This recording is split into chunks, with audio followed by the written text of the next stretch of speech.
IVT's Validation Week is going virtual for 2020 this October. Not to be confused with a single presentation webinar or Zoom training, Val Week 2020 brings a completely virtual 3-day conference experience. With nearly 30 expert speakers and a combination of live and on-demand sessions crafted with your time in mind, the caliber of training content is unrivaled. Hear from top pharma, biotech, and medical device subject matter experts, gain exclusive insights from FDA speakers, build up your team's validation toolkit with take-home checklists and materials, and leverage unlimited networking opportunities with colleagues and key decision makers. Plus, claim up to 15 credit hours toward GMP training requirements. You won't want to miss it. Visit www.informaconnect.com/validation week for all details on agenda and registration. Once again, that's www.informaconnect.com/validation-week for all event details. This is the United Podcast Network. This is Voices in Validation, brought to you by IVT Network. IVT Network is your expert source for life science regulatory knowledge. Voices in Validation brings you the best in validation and compliance topics. We interview industry experts from pharma, biotech, med devices, and laboratories. Here is the host of Voices in Validation, Stacey. Thank you, and welcome to another episode of Voices in Validation, brought to you by the IVT Network. Each week, we bring you timely interviews with life science experts and discussions focused on trending topics, frequently asked questions, and industry best practices. And this week, we are pleased to welcome Raymond McKinney, Director with NNIT. Great to have you here, Ray. Thank you, Stacey. Pleasure to be here. I'm looking forward to our conversation today on adopting cloud solutions and embracing the cloud while still ensuring compliance. Ray, and security concerns and the concerns of other data integrity issues are among top reasons why companies delay moving from on-site systems and services to cloud-based solutions. And, still to this day, many top pharma execs still wonder whether it's possible to safely store their very sensitive data in the cloud. And as I was researching this, unfortunately, I found that there's still a disconnect between the safe and effective use of cloud technologies, the expectations of the end users, and then the actual requirements of the vendors. So, I want to talk about all those things today, the perceptions and the realities around cloud technology implementation, specifically for the life science industry, which is, I know you have a wealth of information in. So, Ray, it seems like there are a mix of concerns, those around real threats and risks, and then others based, as I mentioned, on assumptions or just a plain lack of information. And I want to talk about both of those things. Does the pharmaceutical industry still, in your opinion, have significant fears about storing mission-critical data and applications in the cloud? In the past few years, we've seen a major acceleration of the adoption of cloud and software as a service technologies in the pharmaceutical industry. And if we wanted to understand that growth more closely, we would we'd need to look at big pharma and smaller pharma separately.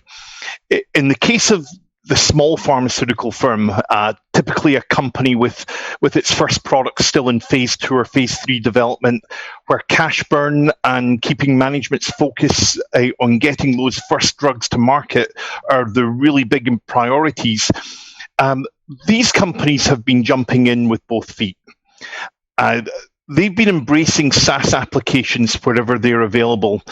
In fact, today, it would be hard to imagine any startup pharma company not fully embracing SaaS applications for their major clinical, regulatory, and quality processes.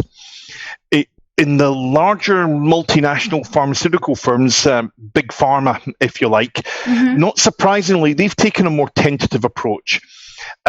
However, recently in the last year and a half, it looks like the logjam has broken. What was perhaps a trickle has become a fast-flowing river of companies migrating from their own instances of software in their own data centers to the software as a service paradigm. They're moving one platform or one process at a time, but it looks like a very well-established trend across the industry, across all links in the value chain of the industry, and across all the major geographical centres in which the industry operates. So I think it's fair to say that whatever fears may have existed or may yet still exist, the industry is getting over them quickly.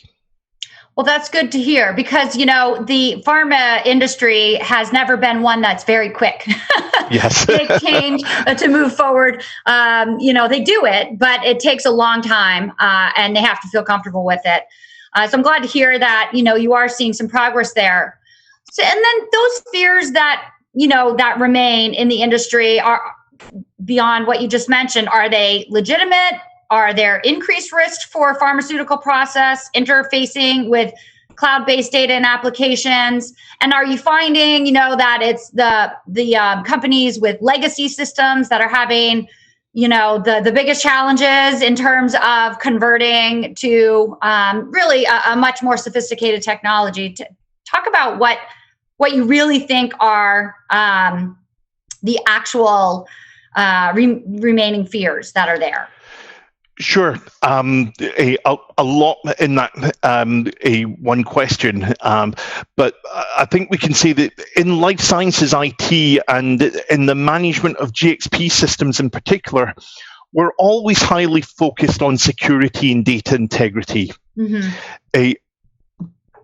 However, these are areas we worry about regardless of the hosting arrangements. When we look at the threat vectors facing any GXP system, they're the same regardless of whether you have your own data centers or whether you have the application hosted externally.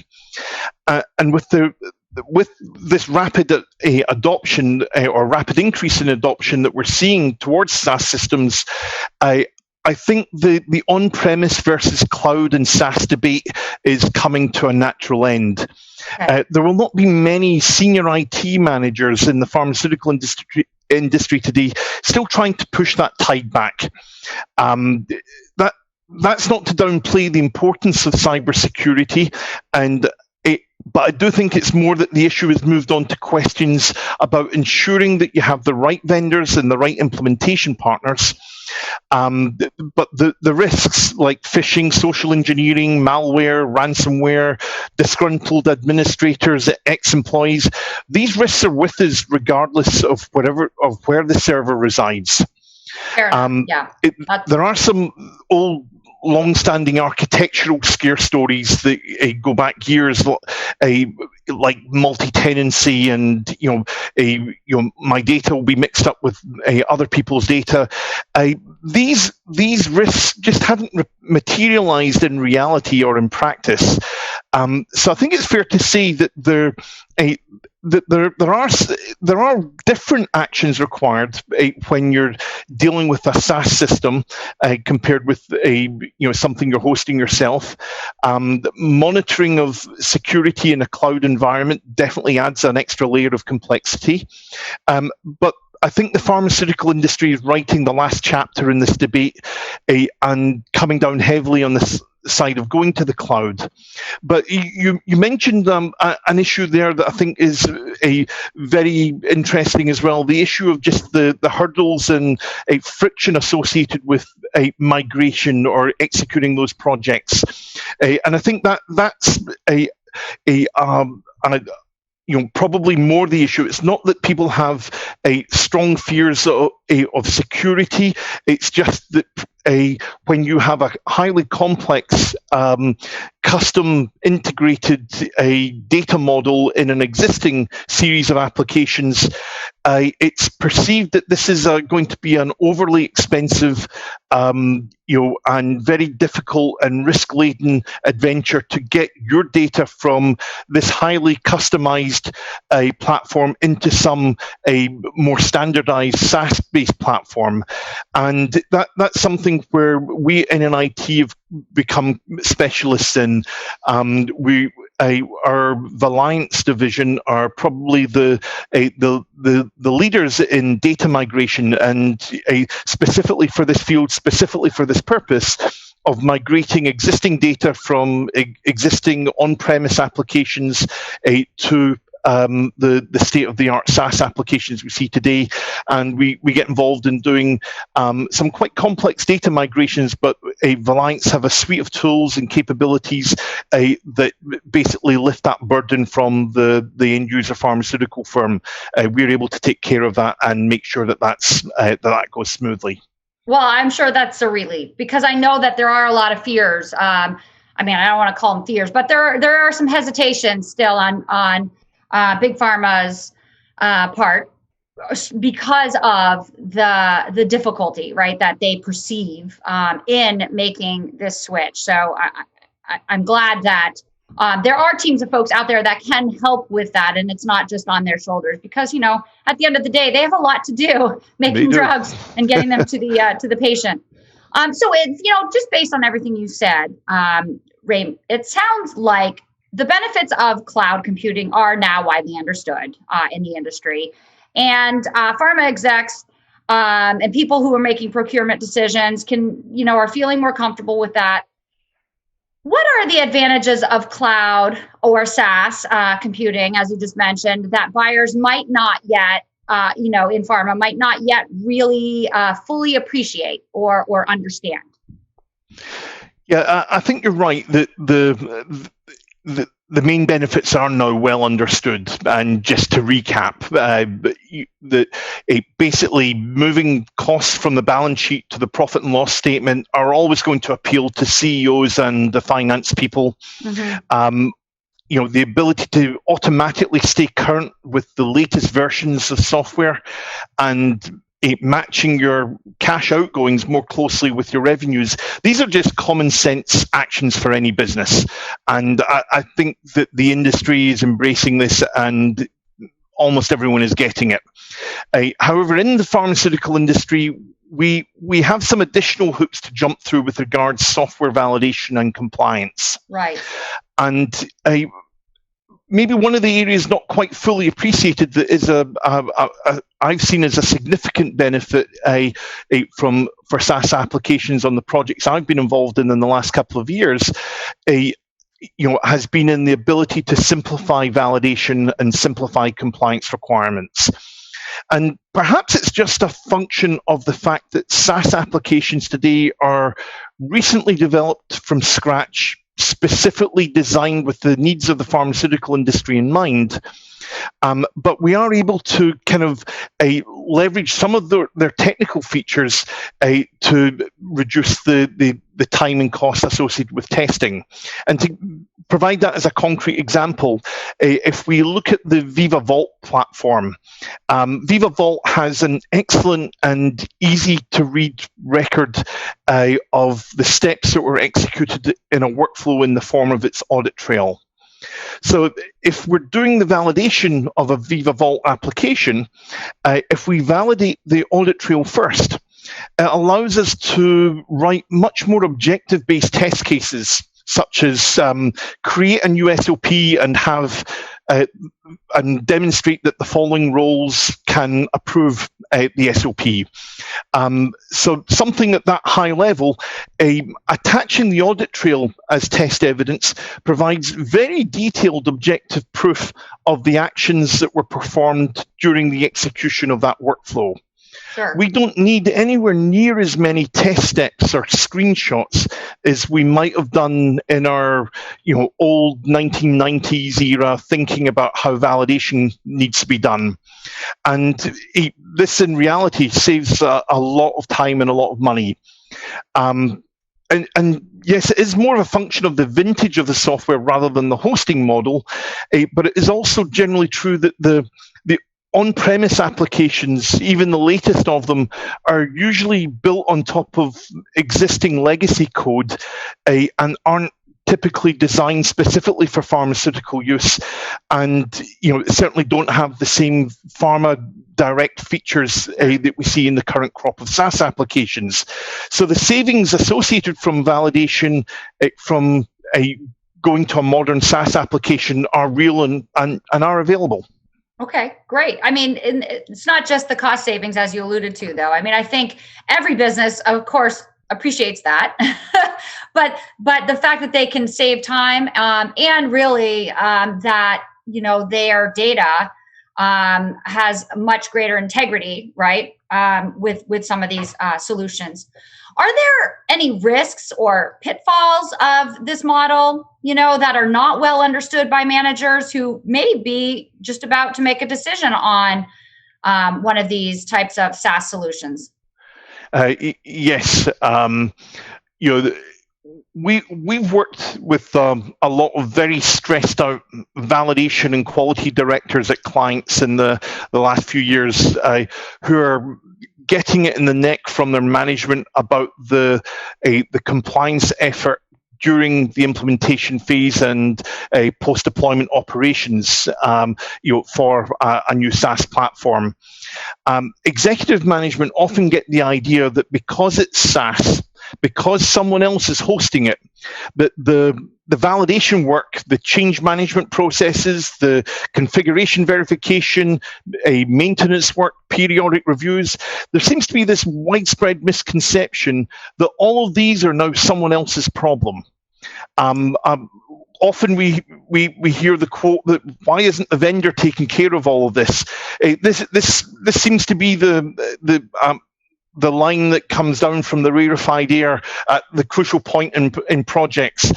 And I think it's important that everyone it understands from the C-suite down to the most junior user of a software that the pharmaceutical company itself remains responsible for ensuring that all of the same actions that the company was required to perform when they hosted their own applications in their own data center, they're still responsible for ensuring that those same actions are being performed and being performed well, no matter who is hosting it or who is managing it. So the pharmaceutical companies need to build the processes and have the procedural checks that give them objective data on which they can base their trust that the software vendor is doing the right things. Right. This is usually managed with quality agreements and vendor audits, but the documentation needs to be thought through and tailored to the specific situations. We've been involved in a couple of situations, or we've been brought in to help remediate a couple of situations in the past couple of years where perhaps these actions were performed perfunctorily and inspection observations followed. The pharmaceutical industry needs to understand that their responsibilities remain. They can outsource their actions to vendors and have other people perform the tasks, but they need to trust but verify. They need to make sure this activity is happening. But aside from that, probably the most seriously overlooked requirement is for service release management. Most SaaS vendors have 3 or 4 quarterly updates that they release for every application every year. These updates get installed on a defined date, whether you like it or not. You'll typically get a 30 to 45-day window where you can review release notes and evaluate your configuration on the updated software in a test environment. But it is important that end users plan for these releases and that they have a partner who can assess the impact of these updates on their processes and conduct appropriate testing to maintain the validated state. We have been called in several times now to help remediate relatively new applications, systems that were deployed just 1 or 2 years earlier, because in the rush to get a project completed, planning for maintenance, planning for operational management, kind of fell between the cracks, and this work just wasn't performed. Right. That makes total sense.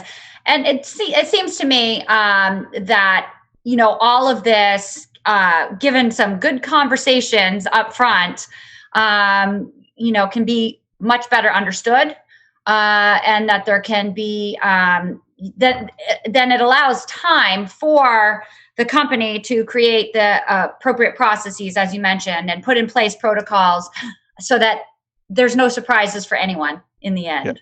Yeah. Indeed. So we, talked about a little bit about compliance, and of course, regulatory compliance is a very real concern in this industry. And regulatory agencies have been giving SaaS systems a long, hard look, especially as they become more popular. What does this mean for the vendor, and how does it impact the relationship between the user and the provider? Yes, we are seeing national agencies from various countries take a closer look at how critical SaaS applications are being managed. They want to see that the quality agreement and operating procedures are in place, and that the regulated firm, the pharmaceutical firm, understands their responsibilities don't really change much because of the hosting arrangement. I personally suspect that the FDA and other agencies are fed up hearing from during inspections, it's a SaaS system, we don't do change management, and other kind of grave misconceptions there. Right. And so that's where we're starting to see some guidance documentation coming out.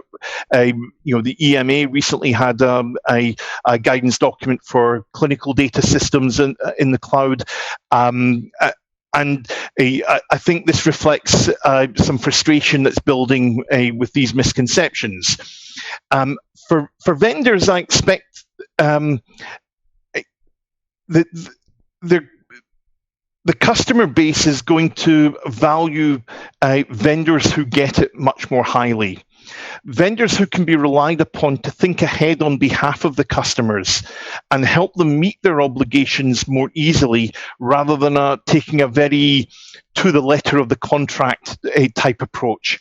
That, I think, is what the industry will value more going forward.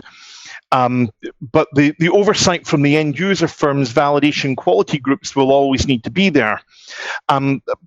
But perhaps software vendors could be a little bit more proactive in helping end users make this process easier, or having qualified service providers available, pre-trained teams of third-party contractors if the software vendor themselves don't want to have large services teams, but having qualified, experienced people available who can provide that support in a knowledgeable and consistent way. So really becoming much more of a consultant, not just a software provider. Yeah, I think that's right, and I think we see that in the industry. The SaaS vendors that are doing best are those that have made the best job of understanding the industry's real requirements. Right. No, I think that sounds brilliant, actually. So talk a little bit about, we're going to talk a little bit about cybersecurity, because your company produced a great white paper recently on cybersecurity, and we'll share that via a link in our show notes, highlighting that a lack of awareness about IT threats is actually one of the major causes of a breach. When implementing cloud solutions, should executives also be implementing training programs or developing protocols aimed at reducing human error around security? That's the first part of the question. And what are the best ways to begin working toward a culture of awareness? I think eternal vigilance is the price of data security and business continuity. We are all chasing a moving target with an ever-evolving threat environment. We're even seeing bad actors target systems that not too many years ago we would have imagined that these systems were too arcane to be of much interest to script kiddies and hackers. In the once very isolated world of factory automation, it wasn't, security was important, but we just unplugged them from networks and we thought that was the end of the matter. But then we saw a state agent development viruses like Stuxnet being developed to explicitly attack SCADA systems. And then very recently, there was the snake ransomware virus that hit several large corporations, including one major healthcare company. So it's coming closer and closer to our field of interest. And that the snake ransomware virus isn't going after your typical Windows desktop machine. It's attacking virtual machines. It's attacking industrial control systems like PLCs. And so you don't have to have a vivid imagination to imagine quite how much damage such attacks could do to any business and to the pharmaceutical industry supply chain itself. But the answers to all these issues lie in a defense in depth and constant monitoring. Our people must be educated and re-educated on the range of elaborate and clever social engineering tricks that will get many smart and worldly wise people to fall for them. A manager's hurried and reflexive response to a credible sounding phone call, it can basically put all of our investments in security technology, they can all be bypassed in a matter of seconds. And specifically for SaaS systems, we do have the extra challenge of being able to monitor systems that store our critical data and manage our critical processes, but where we don't physically own the infrastructure. But there are an increasing array of tools that allow us to cover that situation, and companies need to keep ahead of the game and stay up to date with all of these tools and methods.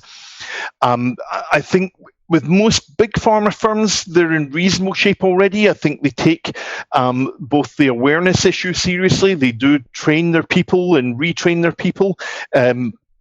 And they do perform penetration testing. They do assess the gaps in their systems. But I think many of the smaller and mid-sized pharmaceutical firms, where maybe the IT departments aren't of the same size or don't have the same budgets to afford that level of diligence. Review. Yeah. There's gaps there that they could use some help in plugging.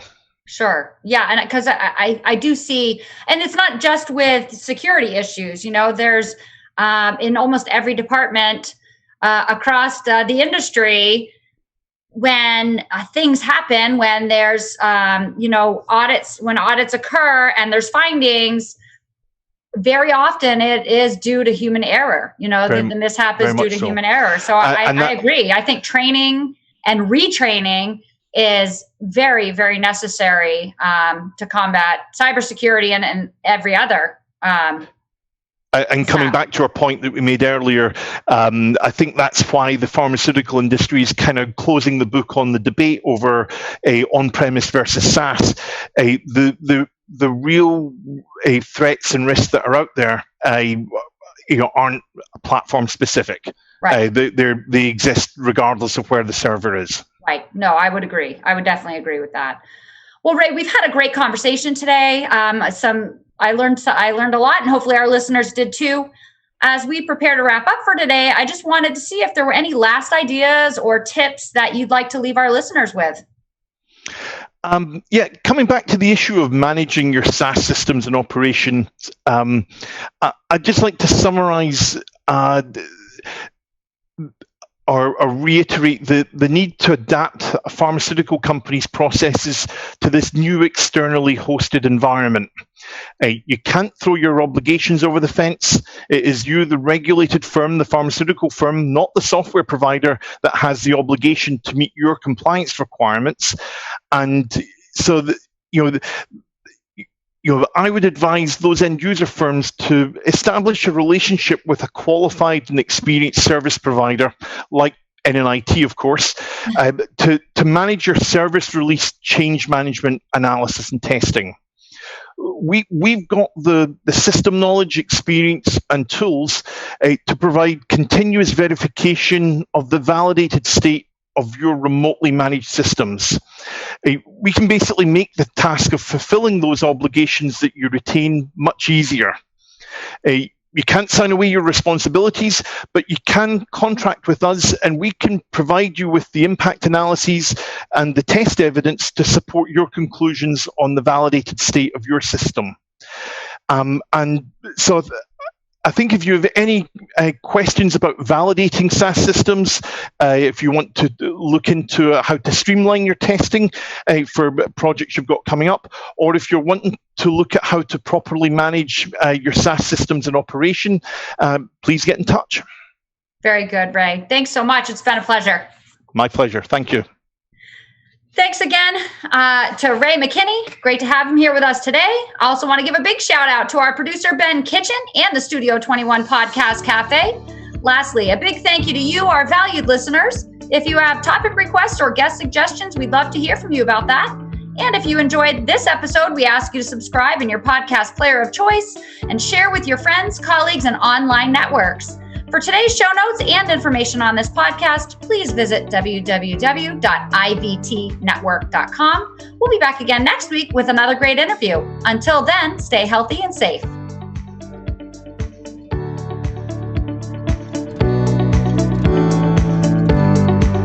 The views and opinions expressed by the hosts, guests, or callers of this program do not necessarily reflect the opinions of the Studio 21 Podcast Cafe, the United Podcast Network, its partners, or affiliates. IVT's Validation Week is going virtual for 2020 this October. Not to be confused with a single presentation webinar or Zoom training, Val Week 2020 brings a completely virtual 3-day conference experience.